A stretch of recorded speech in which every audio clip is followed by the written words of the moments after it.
it's great to see so many people here. You're all welcome, and the general election candidates are also welcome. And before we finish up this evening, each of the election candidates will be allowed to have 2 minutes to say a few words. And now to get started, this is a study that was carried out by Sian Cowman and with the help of Shannon, McLoughlin and Jim McCaffrey.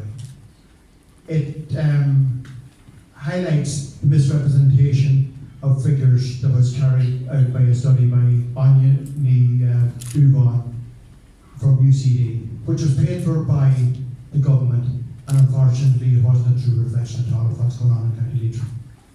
Now, myself, I'm Justin Warnock, I'm one of the members. We're about 14 or 15 members, and over the last 2 years we have met probably 4 out of every 5 Wednesday nights. We're committed to stopping the afforestation and destruction of our county. And I will start with Arvas. Arvas, a beautiful part of the county. Actually, every part of County Leitrim is beautiful, but it's been destroyed by forestry. And the number in the school number, there's 1 school left in the whole parish of Arvas, and there are 34 children in it. If that doesn't change, that school will close within a decade, without a shadow of doubt. There have been schools where there are 40 children in there, and within the space of 3 or 4 years, that all changed, because once the larger classes from the older years went out, there was no children to come in. So that is that's very worrying for any parish, very worrying for any community, and it further opens the opportunity for more, I would call them parasites, to come in and plant the land of Leitrim. Now, in Clune, there are, in the Fatima School there in Clune, there are 67 children enrolled. That's not too bad, but considering 2 schools closed there, I believe, in the last 10 years. So you can see the way things are going in rural County Leitrim. Well, Leitrim is Ireland's most rural county. Most of the people in Leitrim live in very small villages, like even Carrick and Shannon, on the scale of things would be counted in town. We have 3,400 farmers producing livestock in County Leitrim. And but between the farmers, the wives, and the farm families, there's probably 34, 35, maybe up to 40% of the people in Leitrim are attached to the land of Leitrim. But there is no future under the current forestry policy, because farmers' sons or daughters of farmers themselves cannot compete against the endless money stream that's given to these forestry companies to come in and buy up our land. But we have been fairly successful of highlighting this over the last couple of years. We have got to a stage where the plantation is, well, it's not finally stopped, but it's well slowed up, and because everything's under appeal at the moment. In 2018, it's not related, but in 2018, nationally, there was 4,050 hectares planted. At one stage, the government was talking about 11,000 hectares per annum. Then it was 8,000, but this is the actual figure for 2018. In 2019, there was 3,500 hectares planted. So they're not reaching their goal. They will never reach their goal, because this thing of forcing these conifer plantations on the people of Leitrim, Cavan, West Cavan, Roscommon, Mayo, Donegal is not going to be tolerated. We started a couple of years ago putting in objections and appeals, and then we have noticed now that people from all across the Western Seaboard are objecting to this. So, the 3,400 farmers bring in about 65 million, I worked about 65 million to the economy of this county. And from what I can gather from a figure that was released recently, there's only 2.7 million that comes in to the forestry people that is land planted in the county. So there going to keep the shop or the pub open. They're not going to keep everything open. And we're in a fight. People might not believe this. Like, people see trees and they all talk about climate and biodiversity. Growing Sitka spruce does not do anything for the environment. It actually destroys the environment. Our rivers and lakes and the streams in County Leitrim 30, 40 years ago had an abundance of fish. We had a tourism based on the fishing industry. They're gone.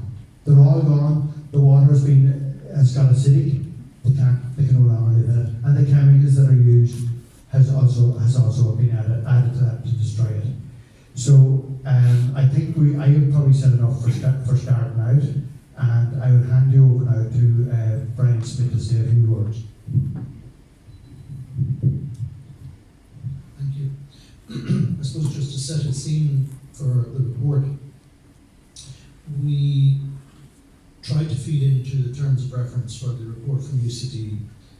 Some of us got to meet the researchers on the social side, but the terms of reference were set by the department.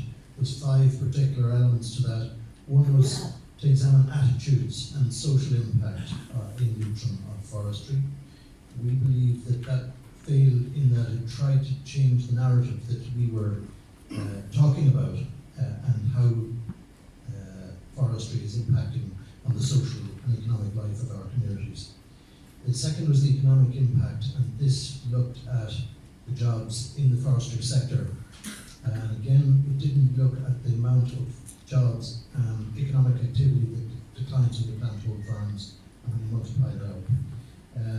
The non-timber outputs, or the impact on farmers' incomes, was looked at as well, and they drew up a typical farm and said that if the farm was planted over 25 years, this is what the income would be, and it was better than from the farming activity.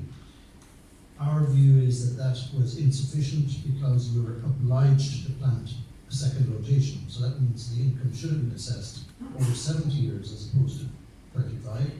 And in the second rotation, the farmer is obliged to use their own money to plant. There's no grants for the second rotation.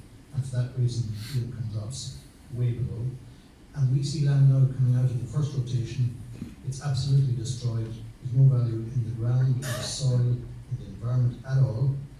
And that's more or less, that's been bought up by investors who then come in and replant.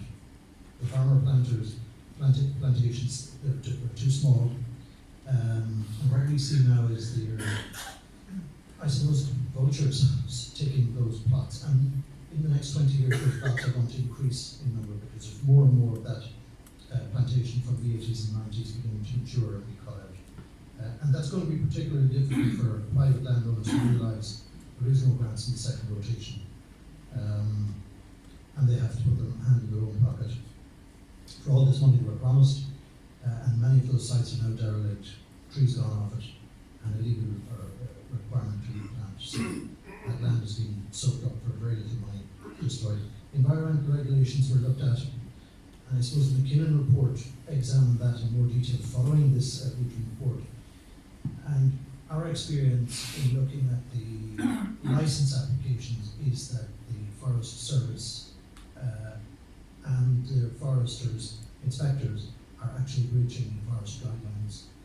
There's very little attention being paid in the past, at least, and the work that we and others, many others, around the country are doing in commenting and making observations or objections, if you like to call it that, on the environmental regulations is that they're far from being taken account of properly. And there's scant regard to the environmental and biodiversity concerns in licence applications for roads, for felling and for planting. We certainly are having an impact on that, and we've clogged up the system, and everybody's complaining. The forest harvesters, the government, the industry, and they're all blaming people like ourselves. So, with the information that was given about the level of forest ownership, and this is the specific work we've done, there was a sample survey of forest owners completed in that survey by UCD on New Zealand. They got 126 responses. They sent out to, I think, 440 farmers, people who defined themselves as farmers and who ticked the box that they were willing to accept communication from the department. That's out of 800. So they had a response rate of 15% in total. So in that, they said that 66% of the owners of forestry in Leitrim have planted forest on their own land. That's a misnomer, because 100% of forest owners in Leitrim have planted on their own land. It's a fallacy. You know, if you own land in Leitrim, you planted it, you're a forest owner in Leitrim, so it's 100%. They found 66, so I don't know what that means. They said then that 25% of these people were investors, and there's a definition of what an investor is. It's somebody who declares himself as an investor, or somebody who has trust investor, or something like that in the title of their company. They claim now that 30% of these 126 respondents were non-resident in Leitrim, leaving the remainder of 75% as farmers. So he said, not in our experience, that's not the case. And Simon's going to tell you the story of what we found.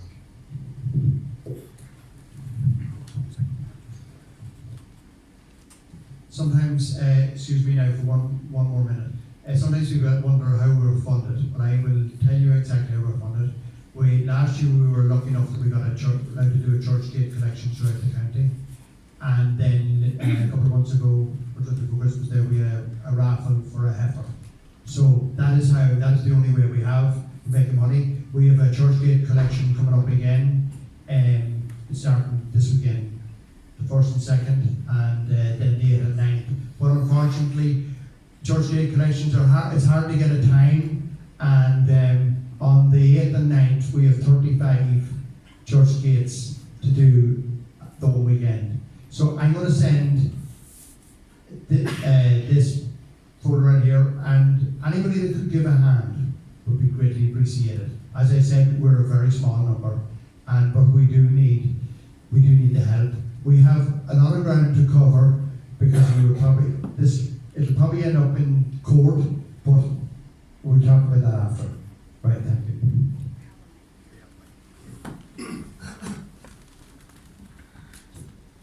Thanks, Justin, Brian, and John. Can you hear me okay? Yeah. Okay, good evening, everyone. My name is Sian Cowman. I was hired by Save Leitrim to carry out this study. I'm an independent freelance researcher. I have experience in environmental issues. I've been working in that area for the past 10 years, more or less. I have some connections to Leitrim. My father lives here, but I'm currently living in Meath. So I just want to go over a few things from that UCD study that Brian mentioned that was commissioned by the Department of Agriculture, Food and the Marine. Because a lot of data on the ownership of forestry and the occupations of forest owners from this report have been quoted quite a bit.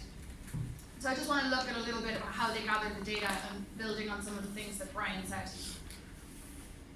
So in the report they say that the target population for the survey was all owners of private forests, which sounds like all owners, including corporate and state owners, but actually they go on to say that it is 800 individual owners who planted between the years 1980 and 2018. And they cite as the source for this figure of 800, they cite the source of the Department of Agriculture, Food and the Marine. So I went and I looked at that report. It's a report called Forest Statistics Ireland 2019. And on page 22, it gives that figure of 800. So there's a table there of figures for all counties. And what the figures are, the number of grant-aided forests planted by individuals. So these 800 people, grant-aided individuals, were the original target population for this UCD survey. The UCD study goes on to say, however, it was not possible to send the questionnaire to all of these 800 owners. Because of GDPR, we could only send it to 413 of them, and of those 413 owners, 126 responded, completed the questionnaire and sent it back. So I just want to look at a little bit as well at some of the data from those survey respondents. So one small thing to note is that actually not all of those grant-aided individuals who answered the survey are owners of conifer-dominated forestry. It's a small percentage, but it's still, I think, important to note. that 16% of them got grants to plant broadleaf dominated forestry. So we're not only talking about Sitka spruce in this study, Sitka spruce blanket plantations. So the results on residency and occupation, like whether people are resident in County Leitrim and whether they're farmers or not, those results have been quoted quite a lot.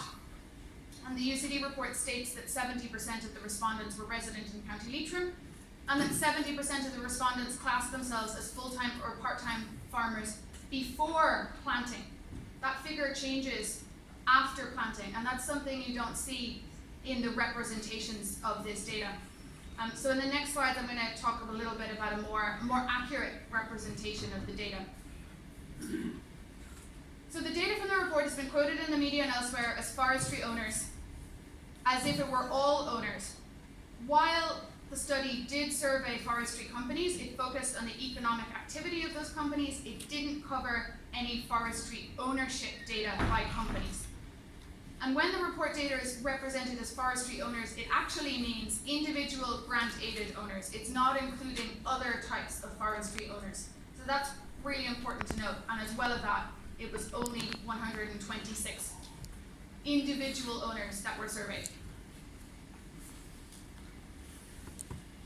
So a more accurate representation of the data would be, firstly, 16% of these grant-aided individual forestry owners are actually owners of broadleaf plantations, broadleaf-dominated plantations.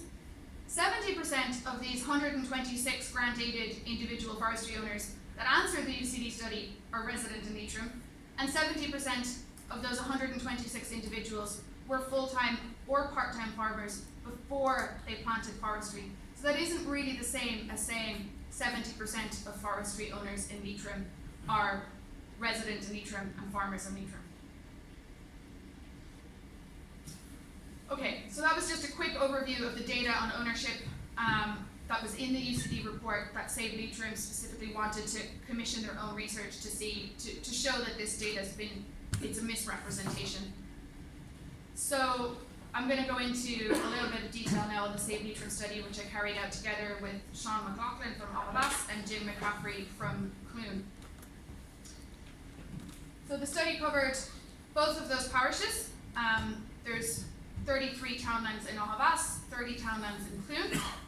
The objective was to determine how much land area of those parishes is under Sitka spruce commercial forestry and the ownership of that forestry. So what we did is we found out exactly where those forests were, including new plantations, through on-the-ground observation, like driving around and marking it on maps.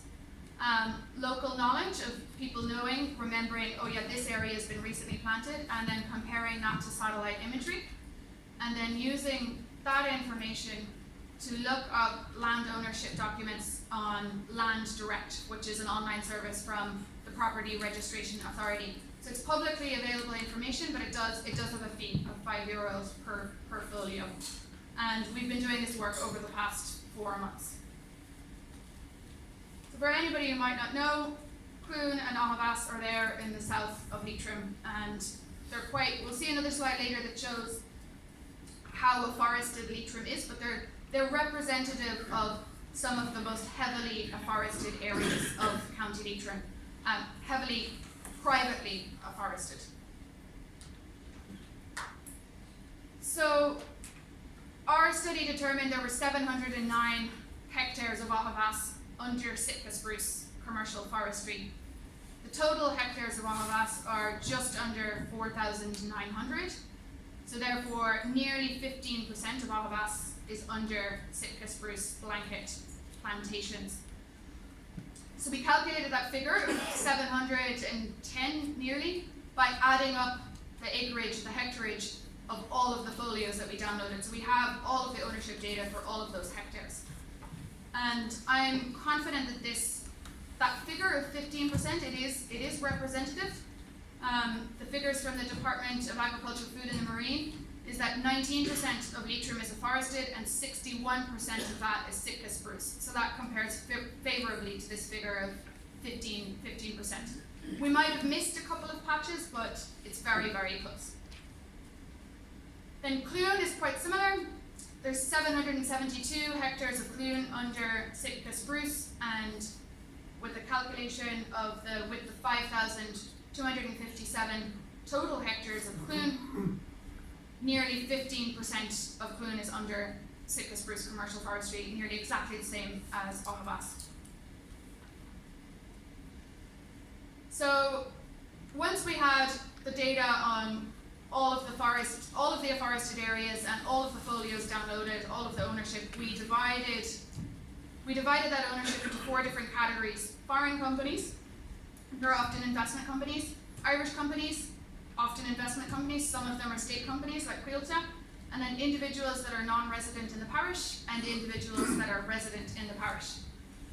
So Save Leitrim considers that the category of residents or non-residents in the parish rather than in the whole county is really a lot more representative of the reality on the ground of whether people are living locally or not and whether there's any benefits locally or not. So that's why we used that category as opposed to resident in County Leitrim. It's resident in the parish or non-resident in the parish. So, of the 710 hectares in Auchavas, that's under Sitka spruce plantations, 7.4% is owned by foreign companies, 26.5% is owned by Irish companies, just over 39% is owned by individuals non-resident in Auchavas, and of those individuals, just over 18% were formerly resident in the parish, and nearly 27% is owned by individuals actually resident in Auchavas. In Clune, of the 772 hectares in Clune that are under Sitka spruce commercial forestry, 4%, just over 4% is owned by foreign companies. Just over 32% is owned by Irish companies, including state-owned companies. 47% is owned by individuals non-resident in Clune, and 16% is owned by individuals resident in Clune. So, just putting some of those categories together, we could say that 73% of the commercial forestry in Auchavas is owned by foreign companies, Irish companies, and non-residents. 84% of the commercial forestry in Clune is owned by foreign companies, Irish companies, and non-resident. And 27% of the forestry in Auchavas is owned by residents, and just 16% of the commercial forestry in Clune is owned by residents. So now I'm going to go into a little breakdown of each category, like who are those owners, who are those companies. So in Auchavas, of the 52 hectares of Auchavas that is commercially corporate-owned commercial forestry, it's in 7 different folios in those townlands mentioned. It's jointly owned by 2 Danish registered companies, and there is a screenshot there of the folio, and the folio numbers are listed there at the bottom. If anybody wants a copy of this presentation, I can give it to them on a pen drive or email it to them, and you can also look up those folios yourself. Of the 33 hectares of Clune, that's under Clune forestry, that's under foreign ownership. It's 3 different folios. It's jointly owned by those same 2 Danish registered companies. They have an address, I don't know if you can see, they have an address in a solicitor's office in Bagot Street, but they are Danish registered. But that's a relatively small percentage. It's much higher percentage of Irish corporate ownership. So in Auchavas, there's 188 hectares that's under Irish corporate ownership. It's in 22 different folios in several townlands. It's owned by the Irish Forestry Unit Trust, the 6th Irish Forestry Fund, Quilta, Irish Forestry Investments Limited, Forest Clover 1 Limited, and Signature Trustees Limited. And again, all of those folios are listed there. Clune has an even bigger amount, there's 248 hectares. That's under Irish corporate or state ownership and on 32 different folios. Some of the same companies and some new ones. Green A2K Designated Activity Company, BGB Forestry Limited, Lynch Harvesting Limited, Irish Forestry Investments Limited, again Forest Clover, and VRN Forestry Limited, a little bit of Quilta again, and the Minister for Lands and the Minister for Energy, which which is a folio that they've had since the 50s. And there you can see the folio numbers listed. So the nearly 290 hectares of Ahavass commercial forestry that's owned by non-residents of the parish belongs to 27 different individuals on 13 different folios across 21 townlands. And here is listed some of the towns and areas and cities and counties where they're resident, including Cavan, Monaghan, but nearby counties, but also Dublin, Galway, Waterford, Westmeath, Clare, Dublin again, Sligo and Longford.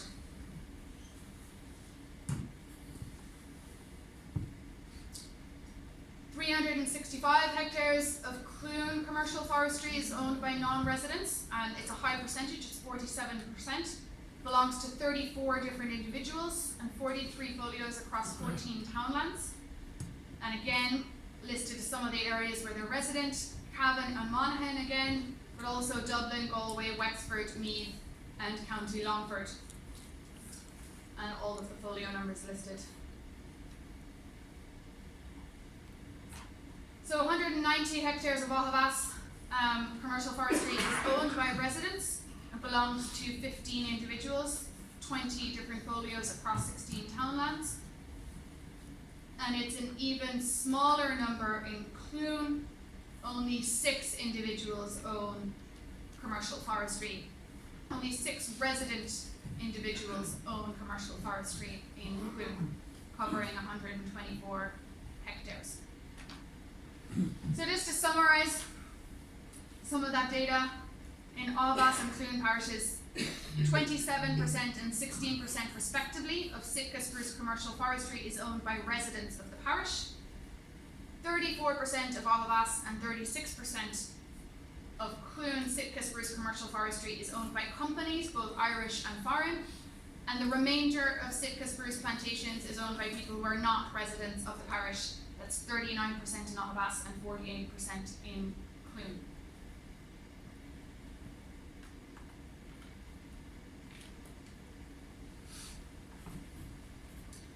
So I just want to cover a couple of other things, but that's the main data. Just to note here that all of the green patches are privately owned forestry. So there are some parishes in Leitrim that are not quite as heavily afforested as Clune and Ahavass, but Clune and Ahavass would be representative of some of the most heavily afforested parishes in South Leitrim, whereas in North Leitrim, the red patches are all owned by Cuilta. So when you look at that UCD study and it says 70% of forestry owners in Leitrim are residents and are farmers, they're completely leaving out this half of the county, pretty much half of the county that is owned by, or the forestry is owned by Cuilta. And I just want to show you, there is a folio. Now I can open it up. There is a folio of Cuilta forestry that has 508, it has pretty much all of the Leitrim forestry owned by Cuilta on it. It's got 508 different plants and it covers 187 pages. So that's a lot. I'm just going to scroll down a little bit just so you can see as well what these look like, and then see there. A lot of the electoral divisions are in North Leitrim, Manor Hamilton, Drumahair,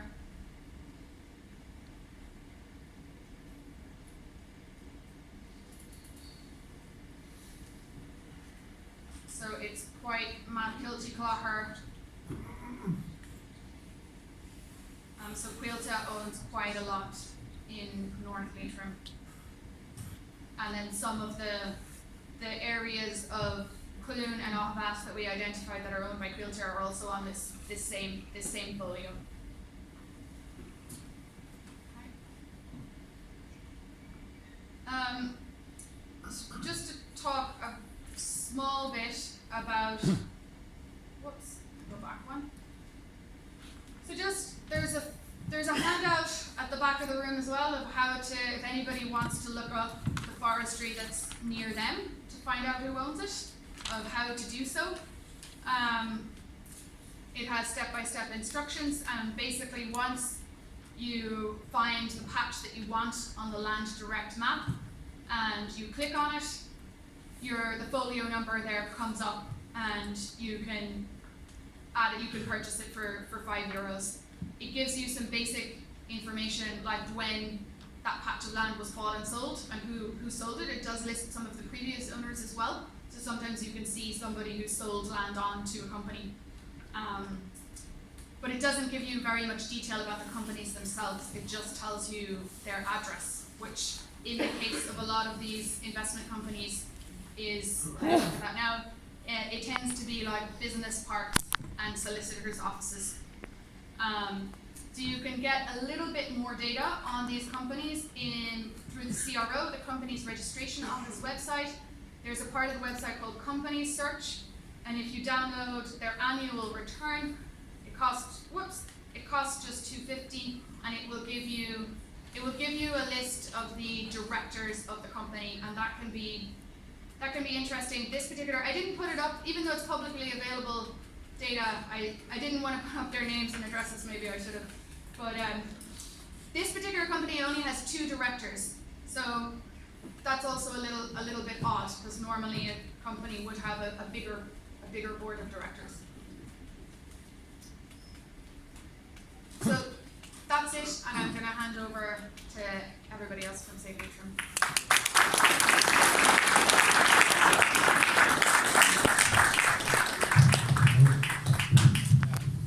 McLoughlin.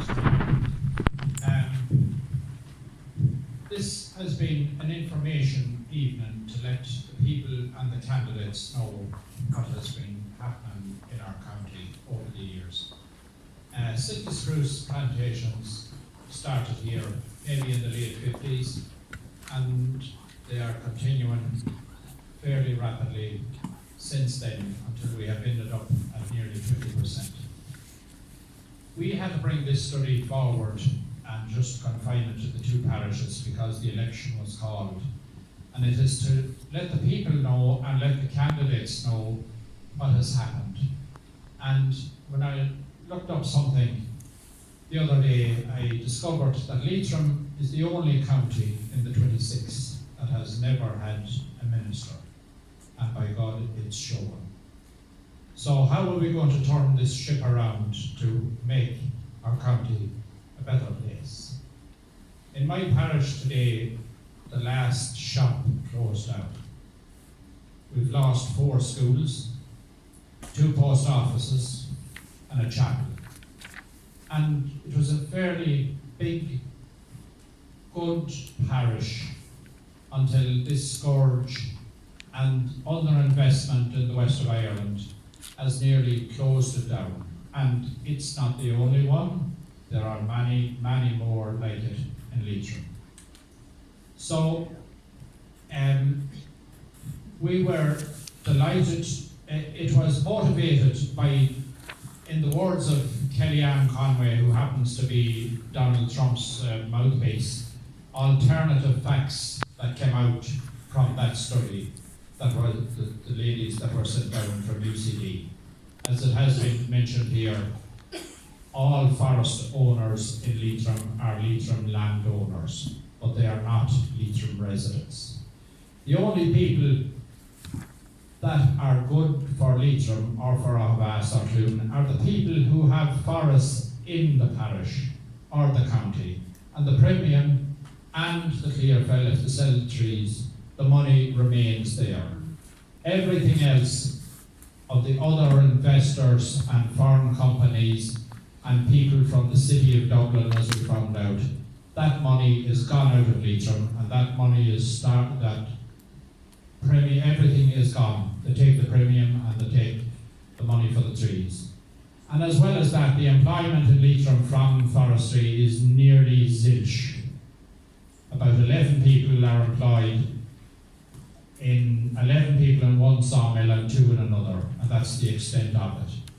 And the rest is just a few people here and there, lorry drivers. And when you meet the lorry load of logs on the road, they are going to Ballycastle or Offaly or Galway, but the jobs aren't here, but we are just providing the raw material.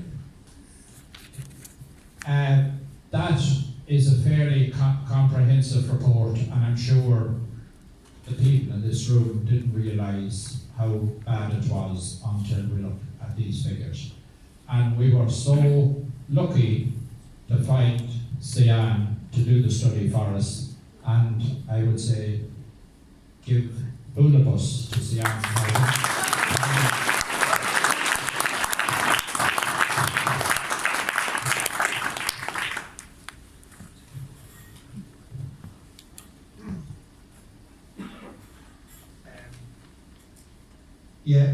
It was a brilliant presentation, and thank you very much. Just a couple of figures really. There's over 31,000 hectares of land planted in Leitrim. 31,000 hectares. Quilcha own 14,500. So the rest is private forestry companies, as you've heard here tonight, from different places and other counties or whatever. But they're destroying our county. We are not going to take any more of it. We have lost 20% of all our habitats. We have lost 20% of our heritage. Our culture has been destroyed. For what? To line the pockets of the rich? That ain't going to happen anymore in this county. And I want to say this tonight, and I do appreciate all those that have come here tonight. Senator Frank Feehan, James Conway, Blahin Gallagher, Sean Wayne, Bernie O'Hara, Shane Ellis, and Marion Harkin. And there was apologies in from Mark McSherry, Eamon Scanlon, Paul McWeeny, Declan Bree, Jean, sorry. Mary O'Donnell. Sorry now. Right. And Gino O'Boyle. I don't know yet, but I've heard not, I can't see if he's here or not, is Martin Kenny, but maybe he'll be in after. But anyway, and one thing, and I wish you all well, but there's one certainty from here and from our group, that regardless of who's the Minister for Agriculture or who's in government, we're going to be relentless in our struggle to stop the bloody Sitka spruce. It will not be the final solution for County Leitrim. The people of Leitrim have had enough. We want a future for our children and their children, and we want to see some of our children returning. Oh, I would love if they'd all return. And I was very saddened to hear that the last shop in Ahavas, that is Ahavas. That's one parish more or less gone. We're not going to let any more of it, we're going to stand for more of it. Thank you very much. Now we'll hand it over to each of the candidates to say a few words. Thank you very much.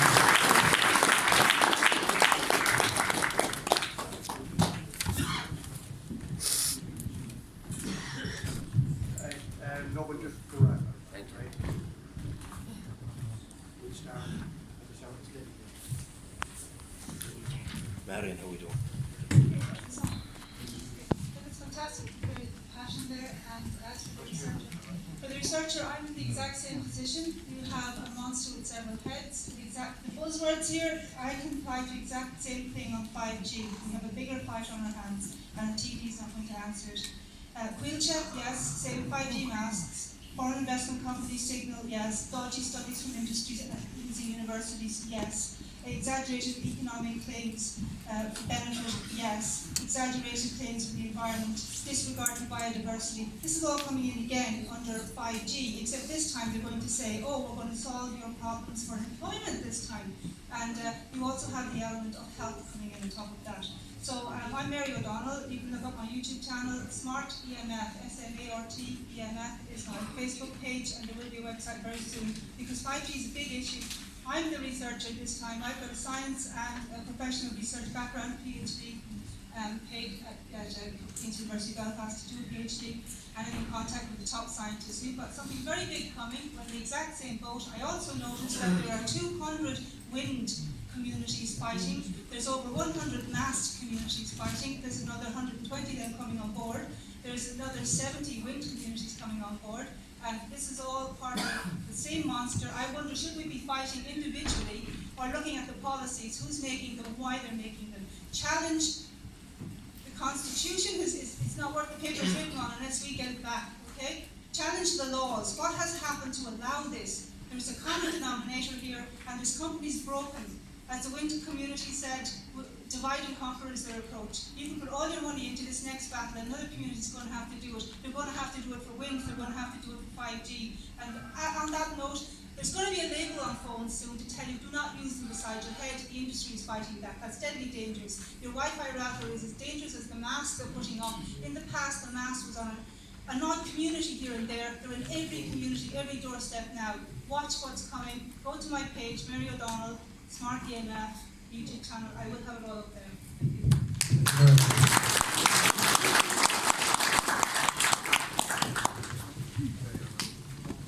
Hi everybody, and apologies, I've arrived late. I've just come from the march in Drumshanbo, and indeed I spoke to several people at the march about this situation around forestry. It was brought up with me. Several farmers spoke to me about it.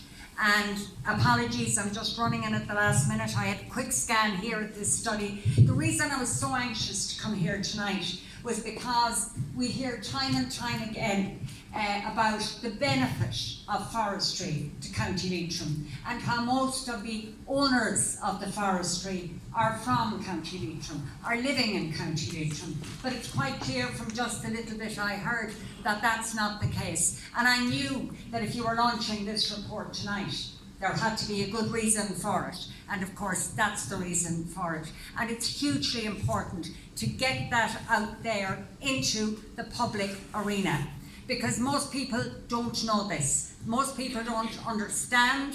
They think that what they hear when you put down a question to a minister about ownership of forestry, that what is it, the figure we've got is that 70% we're told is owned by County Leitrim people. And of course it's not true. It's not even close to being true. Look, I've supported Save Leitrim from the very beginning. Believe it or not, many years ago, but before I even started in developing the West, when I was living in North Leitrim, at that point, there were major campaigns about forestry in North Leitrim. Of course, the problem is even bigger now in South Leitrim. I heard somebody saying it'll not be the final solution. And you know something, that phrase chilled me when I heard it, because we all know what the final solution was. And to hear that phrase being used in the context of this wonderful county, which is under such pressure, as I said, it almost frightened me when I heard it. Oh, sorry. Right, two things. I didn't realise that I had to, of course, why do you want to listen to me all evening anyway? When I went to the European Commission about this, some of you will have heard this phrase before. It's the most powerful phrase I ever heard. A senior man in the European Commission described Leitrim as the national sacrifice zone for Sitka spruce. And to me, that says everything.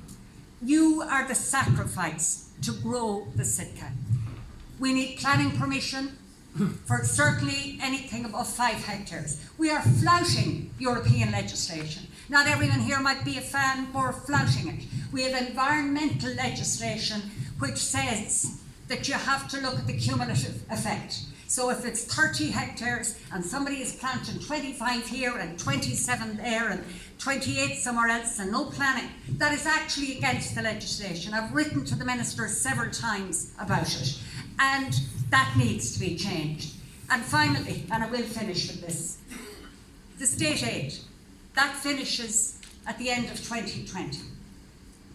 Leitrim farmers, this is what they were saying to me tonight at the march, they just can't compete. It's not, they can't buy the land, they can't farm it, and that's huge frustration for people.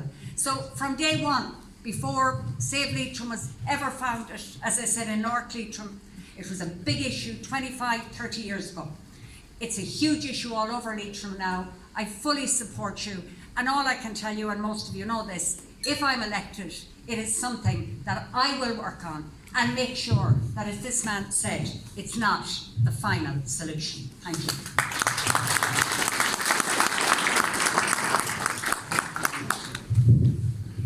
Sorry folks, I'm on crutches, so it's a bit more difficult to stand up. My name is Blohin Gallagher and I'm with the Green Party, and I'm the candidate here for the Sligo, Leitrim, South Donegal and North Roscommon area. I'm not going to repeat what everybody said because I fully concur with everything. The plantations of Sitka spruce is destroying our land, it's destroying our rivers, it's destroying our biodiversity, and anyone who tells you otherwise is telling you the wrong thing. The Green Party put a motion before the Dáil back in September to try and change the whole system of forestry, to stop the clear fell, to have continuous cover, and to have small native woodland. And that's what we should be aiming for, something that's community-led and community-owned. We've got to stop the destruction of our county. When I was a child, back in the 70s, my father was was an agitator against the Conifers forest, and he was told he was mad. But at that time, he knew that it was going to change the acidity of the lakes and destroy our fishing, destroy the very fabric of our society. So I can just tell you, I'm absolutely fully in agreement with Save Leitrim and everything they're trying to do, and they would have my full support. And they know that my very first press release for this campaign was on the state of forestry in the county. Thank you.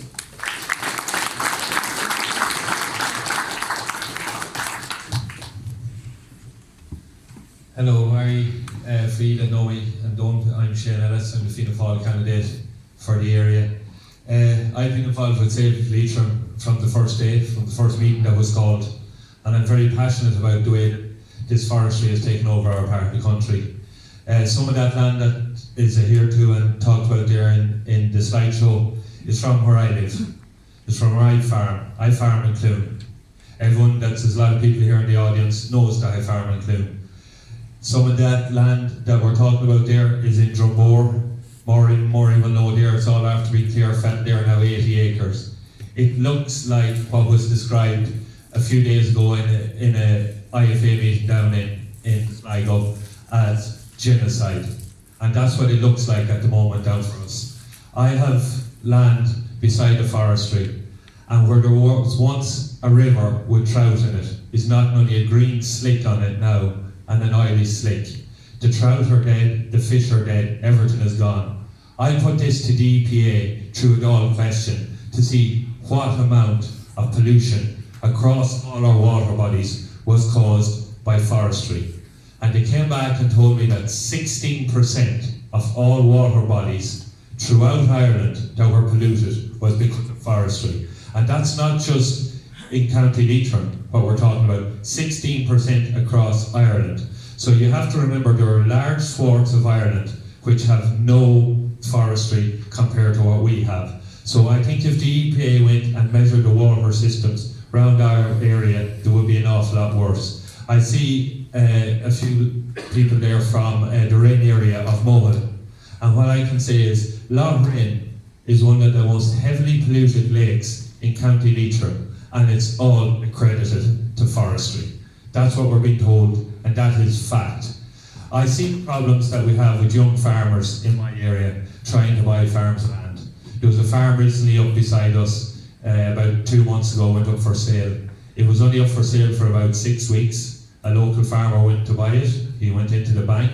He was told he'd be given 3,000, and 6,000 I think was about what it nearly made in the end. We can't get the full figure out, but it was about 6,000. So our young people are being driven off the land. We're losing our communities, we're losing our schools, we're losing our GEA clubs, we're losing our shops like in Belfast, and it has to stop, because we will not have anything left in 10 years' time. It's that close. 2 years' time, you can see it, because we have land that is there where there is no successors, and the banks are not willing to lend to local farmers beside them. That's the problem, and that has to change, and the planning has to change.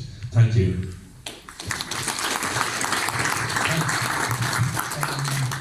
You want to speak on behalf of Anne McLoughlin?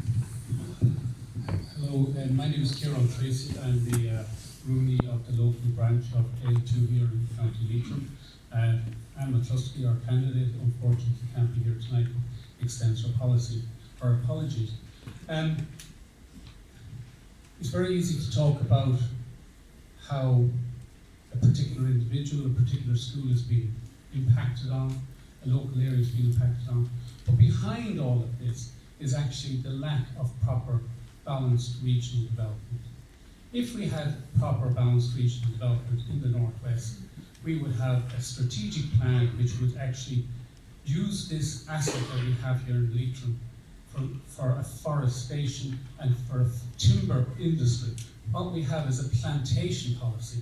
The government does not have an afforestation policy, it doesn't have a forestry policy, it doesn't have a timber industry policy. It simply has a policy of planting where you can, as quickly as you can, on cheap land, as fast as you can, with no real consequence. If you go over to the southern section of the Skåne region in Sweden, the farmers there all do their own growing. They grow mixed forest, they copse the forest, they tin the forest, they take all the cuttings and the chippings out of the forest, they dry them themselves, they bag them themselves, and they sell them to their local co-op, who sells it off for biomass fuel into the cities in Sweden. They are making good money running their own forest, cheek and jowl, beside their other agricultural activities of tillage and livestock keeping. They have a balanced, mixed economy. We need to bring about a balanced, mixed economy, and without proper policies to bring about a timber industry policy where the added value is actually added in the location where the timber is grown, you will not have a sustainable society. We need to do the sort of things that we were talking about, having sawmills, having chipping plants, etc. And it is almost impossible to get government departments to buy into this. But Aintr's policy will be to look at that within the context of balanced regional development. Thank you.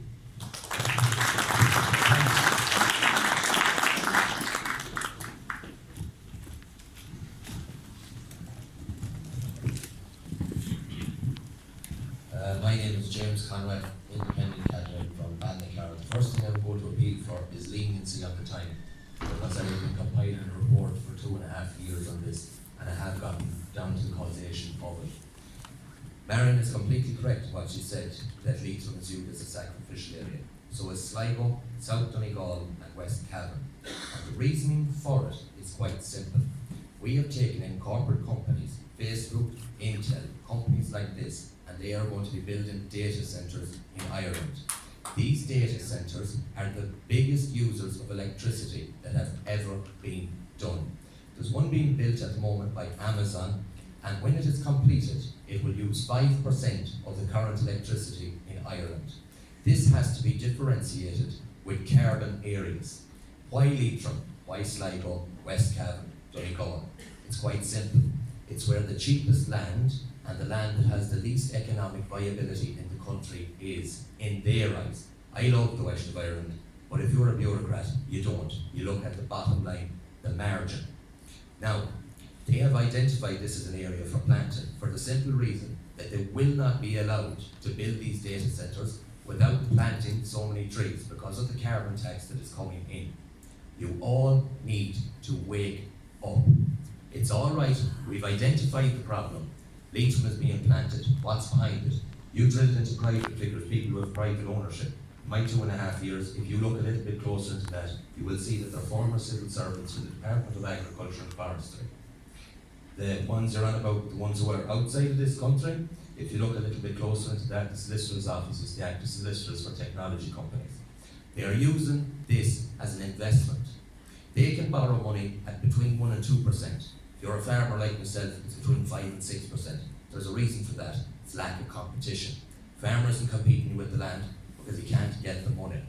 This was all developed, and absolutely no disregard to any of the candidates, it's just the parties. This all developed about 13 years ago, just before it. It was brought in by Fianna Fáil, the Green Party and Labour, just a little bit of lenience. And it was held up by Fine Gael. You need to wake up. It's not just the government, this is well known throughout Europe that the corporations in this country are going to plant the northwest of Ireland, to use it as a carbon sink to offset data centres. Why put the data centre in Ireland? It's because of our climate. We have a temperate climate. The biggest cost with a data centre is cooling. You can't put a data centre in a hot country or you will use a significant amount more electricity to cool it. That's why Ireland. Also, we're not near a fault line for earthquakes, and we have been neutral in nearly every war in the 20th and 21st century. We are where the whole world, the corporations of the world, are putting their baby. They're putting the baby of the world in Ireland. And they will sell out Leitrim, Sligo, Donegal and Cavan to do it. And if you think they won't, look at the fishing industry. Look at the sugar beet industry. They'll sell out anything as long as there's a profit for the government at the end of it. Now, you're all wonderful people. You all have realised the problem. What I have done is identify the problem, drilled into the facts and figures of it, and I would plead that you vote for me. Because I'm the only one who can walk into an office with Facebook or Intel or any of them, put my folder across the table and say, I know what you're at. Thank you very much.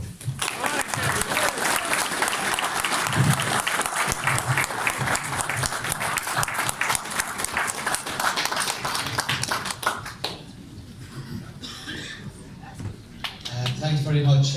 Frank Fiennes, my name. I've been a TD twice for Roscommon, South Leitrim.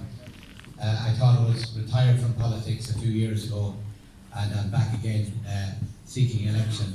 Look, there's a few issues here, and first of all, I'd be very concerned that the terms of reference, as you rightly said, in that UCD report, and I'd like to commend Brian, Sean, Justin, and is it Sian for the work you've done, because we need this information if we're going to address a lot of the problems.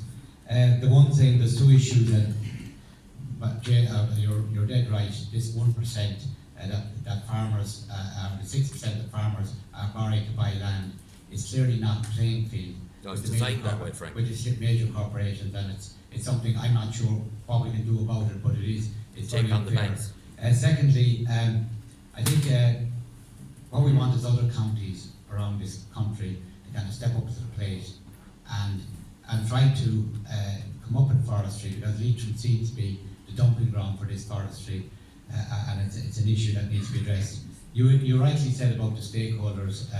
We need to come up with other innovative solutions, and it's not just about planting Sitka, it's about looking at hardwoods and other various issues. But finally, I just want to say, at all times, I've been there too, and I've already held meetings with members of the Save Leitrim group regarding forestry, and they had a very interesting proposal regarding the local authority.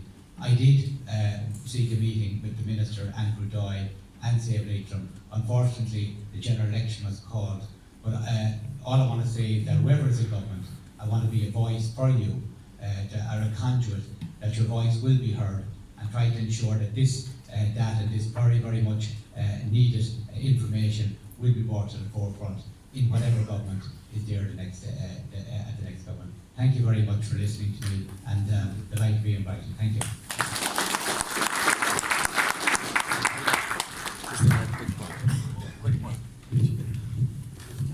Just on that, and it's not Frankie, it's the party. There was a bill put forward that would be planning permission required for any forestry over 5.5 acres in this country. That would have grinded forestry out to a halt in Leitrim, because all plantations would have been over 5.5 acres, and you would have required planning permission. Everyone in the parish would have declined the planning permission. This problem would have been stopped. Fine Gael voted against that bill. So let's not talk about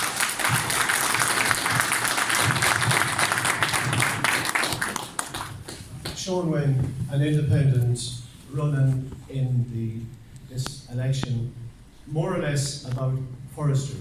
My record goes back to the mid-90s when we had the League Against Unplanned Forestry, where a lot of people that know we took a case to Europe, to the Ombudsman, at that time, as having guidelines as opposed to directives. Now, I'm not going to go into the history, that's just the background of my history here. If you look at Fianna Fáil's record and the presentation of Micheál Martin at the end of his delivery, where he said we need greater levels of afforestation. I rest my case. If you don't vote for change, you will get the same result. Fine Gael was in government since 2011. What have you got? Greater levels of afforestation than ever before. The example that Shane gave there's 50 acres out in Fina, where this lad is interested in buying, I don't want to name him, but it was at the IFA regional meeting only 2 nights ago, where he'd have to pay 5 or 6% to go into the bank to borrow the money. Where these people, massive institutions that James Conway has outlined there, that will come at 0.8% is the sort of money that is available to them. So if we're here in 5 years' time, it will be just the map that Sian put out there will just be greater.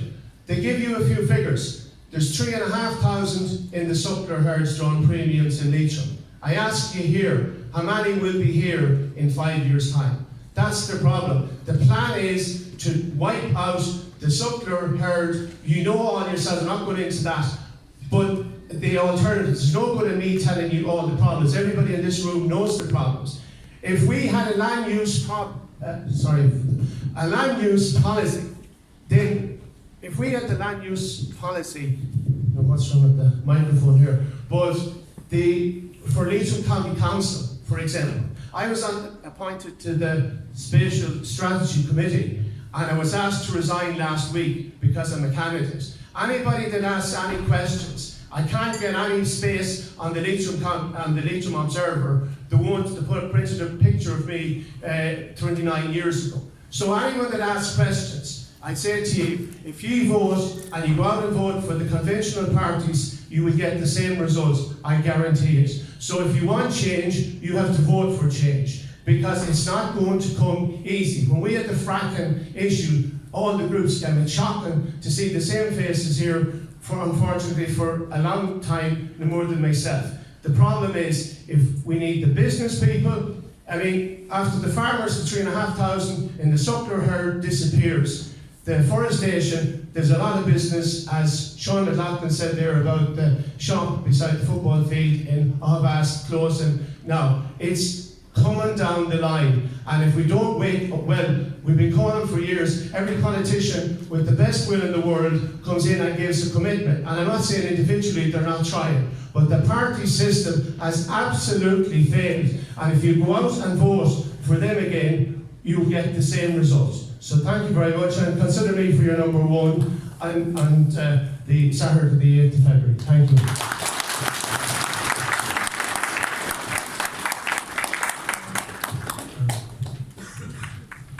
My name is Bernie O'Hara, and I'm standing as an independent candidate in this election. I have a different way of looking at things maybe than a lot of people, and I always feel the first thing we need to do is look at some of the underlying causes of the problems we have with forestry in this county. One of the main things is, and it was spoken about here, about companies and corporations and people living outside of the county buying up land here. The reason most of those people are doing it is because they get huge tax incentives to buy land in Leitrim and to plant it with forestry. They are saving hundreds of thousands of euro on taxes. For a lot of them, this land will have cost them nothing. That is a gift that the state is handing to these people. That has been going on for over 20 years. We have had successive politicians all down through those years that have done absolutely nothing to stop that. And if they are able to give those gifts of hundreds of thousands of euros to these companies and these individuals, why can't they not give that to young farmers to buy that land? Because they are giving money to companies to buy land in the sense that they can walk away from their taxes because of the incentives they get to buy that land. And that is one of the biggest, that is the only reason that these companies are coming into Leitrim to buy land. And that, I guarantee you one thing, if I am elected, that will stop.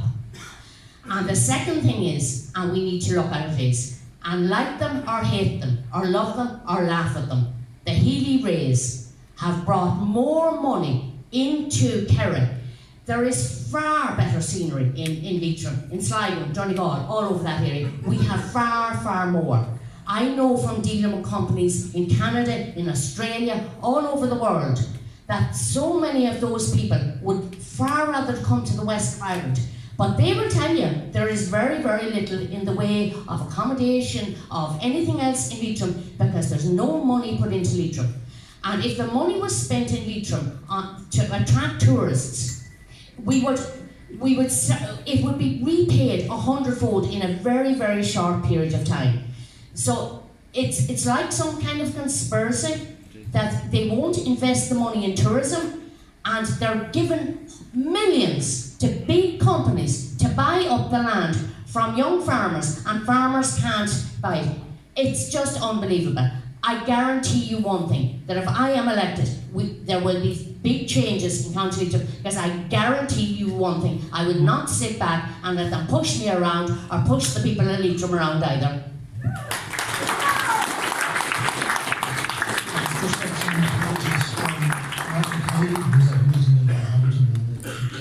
And also from Nessa Cosgrave from Sligo, who apologise. Just want to follow up on that point of the money that they get. We take a simple figure of 50 acres at 4,000 per acre in Leitrim, and whoever is going to plant it will receive $2.78 per acre for 50 years, and that will come to someplace around 208,500 plus 3,800 of an establishment grant for them to fence, mound and plant that acre. So the farm is being bought for them, and they have 8,500 left over, plus the establishment grants. And if there is a single farm payment on the farm when they buy it, they also pocket it as well, all tax free.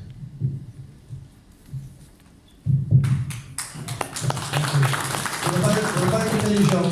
People have signed here that they will help at the church gate collections, but unfortunately we need a number. So I leave it down at the door, and as they're going out, I would be grateful if they would put the number on it. But I want to say thank you very much. Thank you very much for the candidates for coming along. But thank you very much for all of you. And the one certainty is we ain't giving up. Thank you very much. And good night to you all.